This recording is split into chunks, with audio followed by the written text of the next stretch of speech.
Bab 67. Foto pernikahan. POV Author.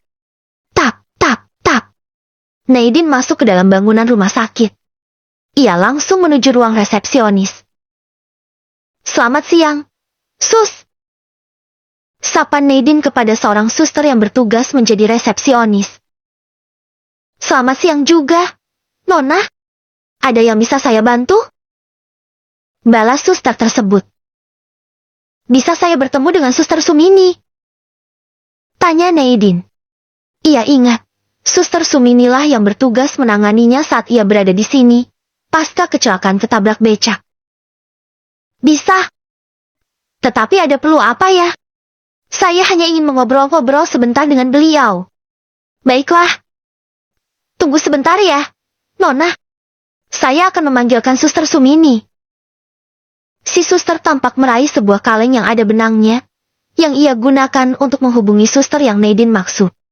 Selang beberapa saat kemudian, Suster Sumini pun datang. Kini, ia berada di hadapan Nadine. Ia sedikit kebingungan dengan kehadiran Nadine. Apakah benar Nona mencari saya? Tanya Suster Sumini. Benar, Sus. Nadine yang semula duduk di ruang tunggu seketika berdiri. Ada perlu apa ya, Nona? Bolehkah saya sedikit bertanya tentang sesuatu? Silahkan saja, Nona. Suster benar, kan? Yang menangani saya saat terakhir saya dirawat di sini. Tanya Nadine.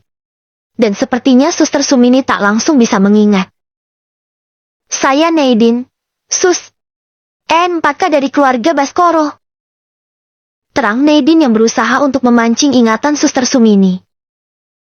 Ah, iya, saya ingat. Benar, saya yang menangani Nona. Gumam Suster Sumini. Apakah suster juga yang bertanggung jawab dalam mengumpulkan barang-barang saya? Kalau tugas seperti itu, ada suster lain yang menanganinya. Nona, bolehkah saya bertemu dengan suster yang menanganinya? Tentu boleh. Mari ikut saya, Nona. Ajak Suster Sumini. Nadine pun segera mengikuti langkahnya. Langkah yang menuju ke sebuah ruangan. Setelah sampai, mereka berdua masuk ke dalam ruangan tersebut. Tampak ada 2 orang suster yang bertugas di dalam.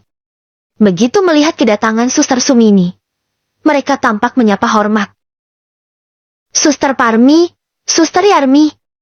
Apakah kalian ingat siapa di antara kalian yang menangani barang-barang milik Nona Nadine ketika beliau dirawat di rumah sakit ini? Tanya Suster Sumini terhadap kedua suster.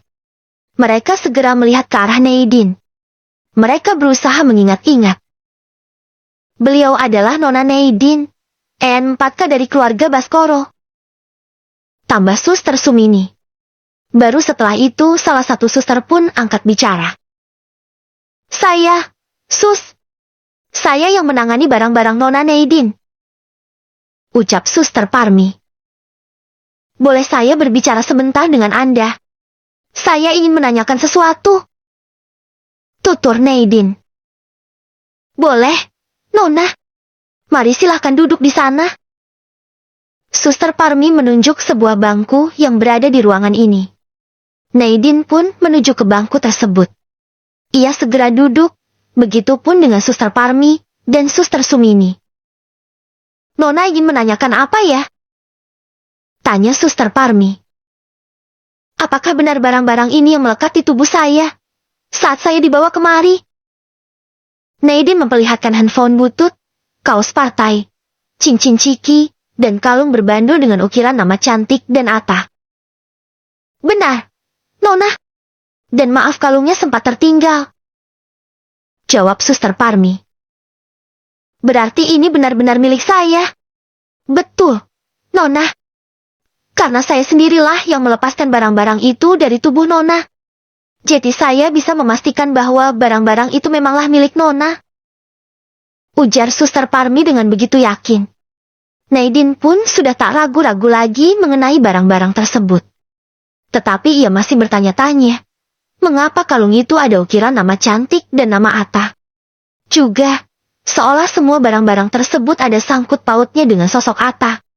Seperti kaos partai miliknya ini, Sama dengan kaos partai yang dimiliki Ata.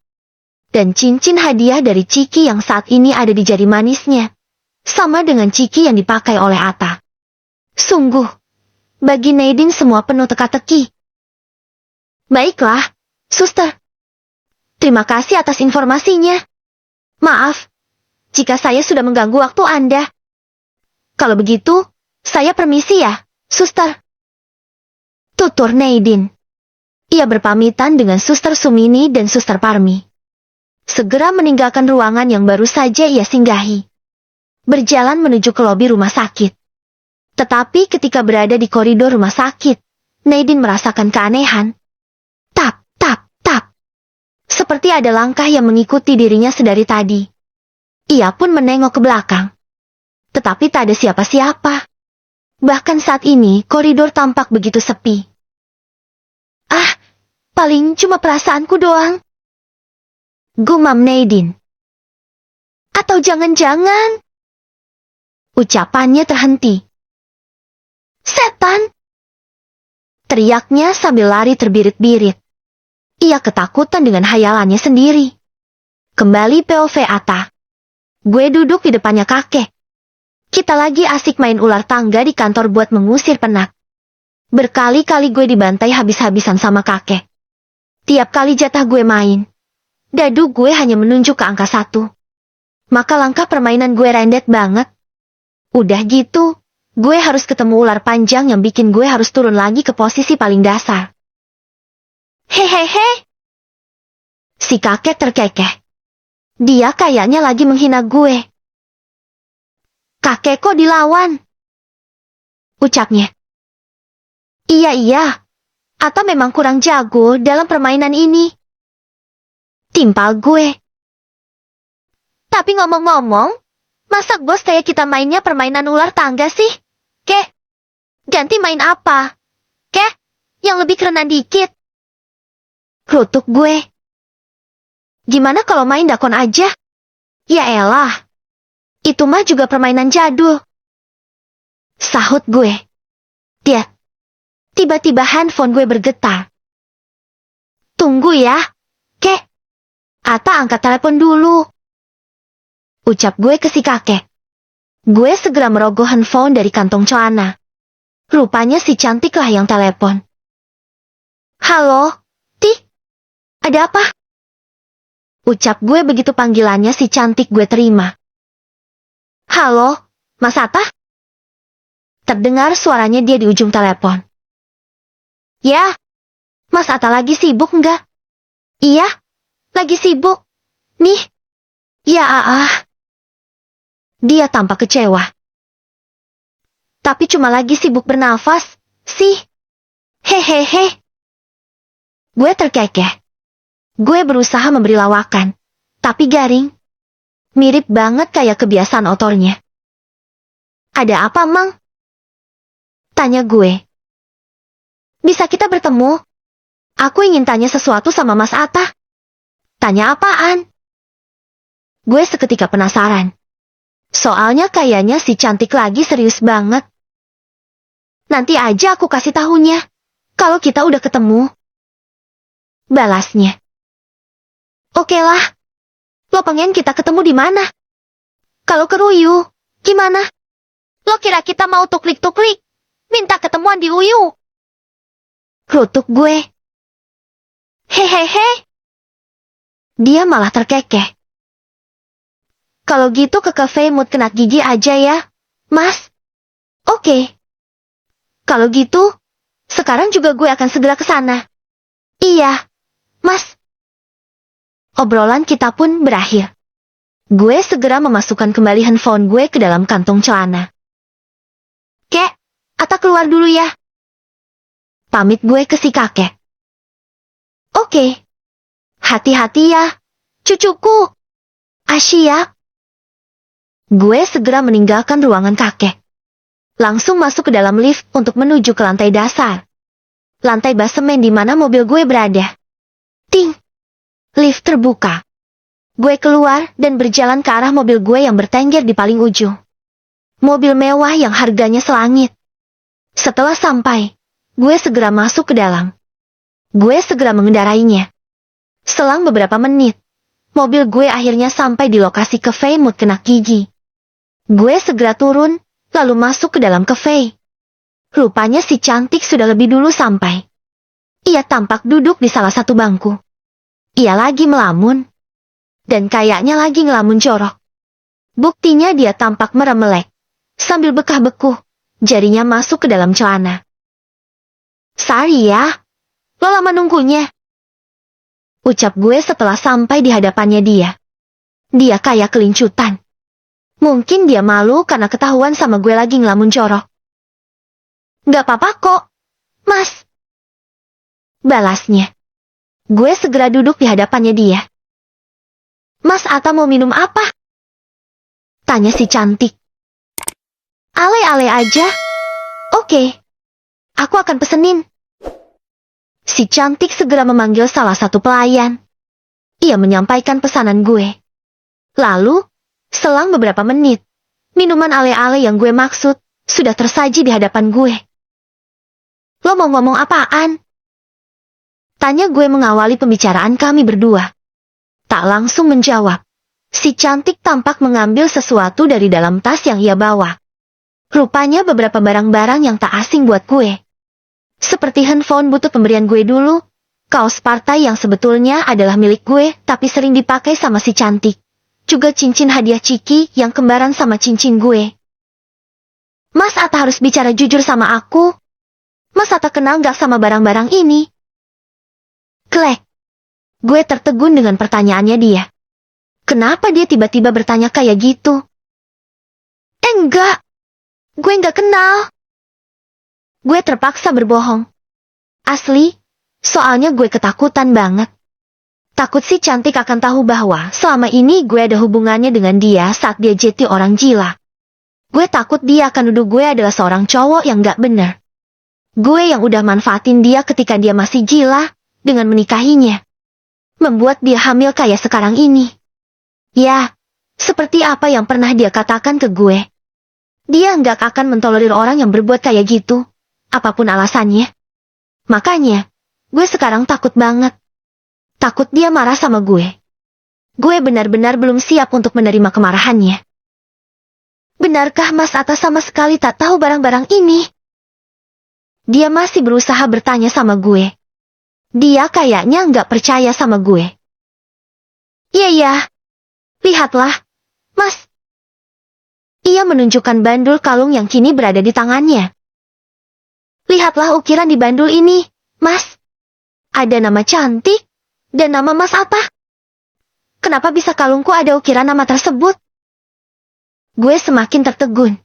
Rupanya dia menyadari ukiran nama kami berdua. Ya, gue juga nggak tahu. Itu kan kalung lo, mungkin orang yang mengukir salah nama kali.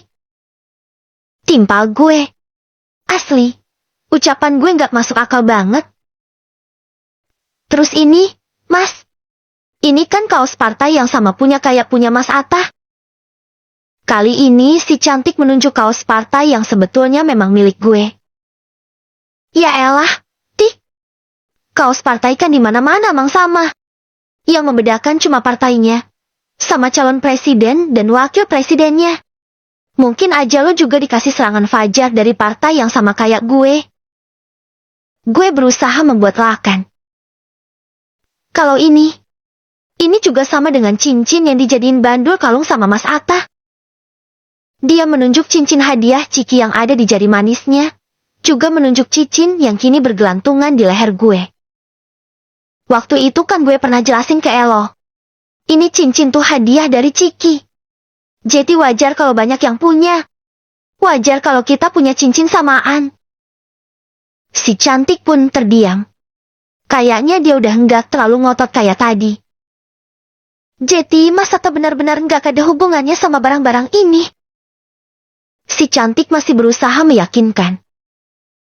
Enggak lah. Dan gue pun jaga tetap berbohong ke dia. Ya sudah kalau gitu. Tuturnya.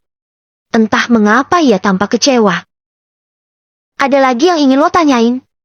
Enggak, Mas. Udah itu doang. Ya sudah, kalau gitu diminum Gih. Minuman lo. Iya, Mas. Kita pun menikmati minuman masing-masing sambil mengobrol-ngobrol hal yang lain.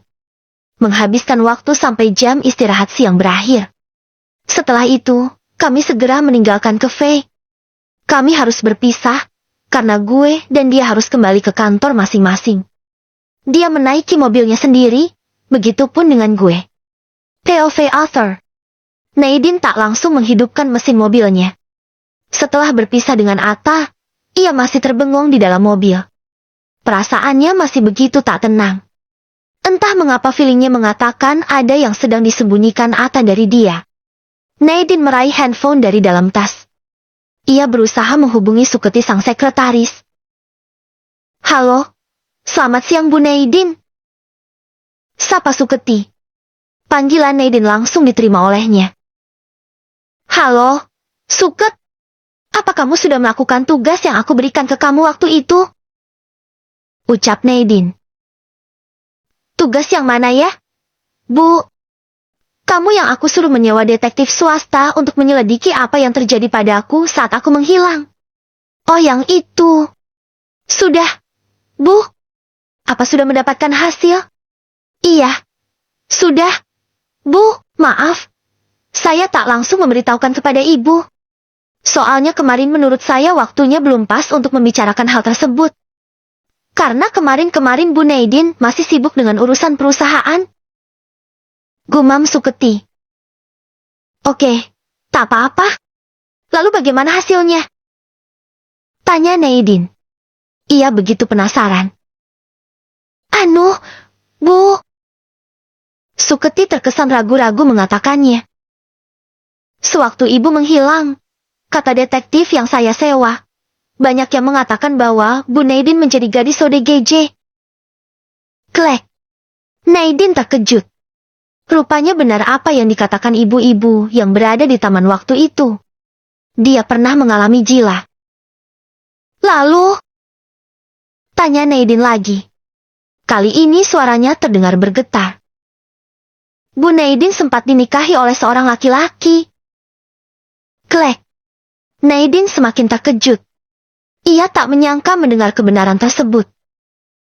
Menikah? Aku menikah dengan siapa? Cat? Tanya Nadine. Tunggu ya, Bu. Saya akan mengirimkan foto-foto bukti pernikahan Bu Nadine dengan laki-laki tersebut. Detektif yang saya sewa berhasil mendapatkannya dari salah satu warga yang ikut menyaksikan pernikahan itu. Baiklah. Cepat kirimkan ke aku.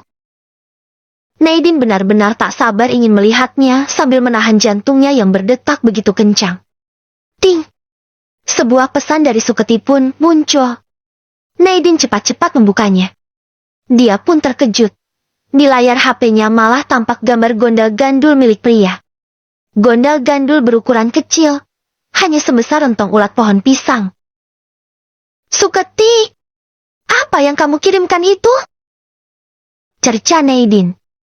Matanya telah ternoda akibat foto gondal gandul tersebut. Ah, maaf. Bu, saya salah kirim. Yang barusan itu pap gondal gandulnya pacar aku. Hehehe. Suketi terkekeh di seberang telepon. Ya sudah, cepat kirimkan foto yang benar. Titah Nadine. Baik, Bu. Ting. Pesan dari Suketi pun muncul. Lagi-lagi dengan cekatan Nadine segera membukanya. Mas Atta. Lirihnya begitu melihat foto tersebut. Foto yang menunjukkan dirinya yang tengah duduk di depan seorang penghulu. Dirinya yang tengah duduk berdampingan dengan sosok Atta. Baca cerita author juga ya, Pren. Kali ini tentang perselingkuhan. Tapi perselingkuhan yang manis, yang bakal bikin kalian baper. Judul, Tergoda Suami Tetangga. Ceritanya udah tamat. Jadi kalian bisa maraton baca sampai selesai. Ingat, khusus dewasa. Karena ada adegan kikuk-kikuknya.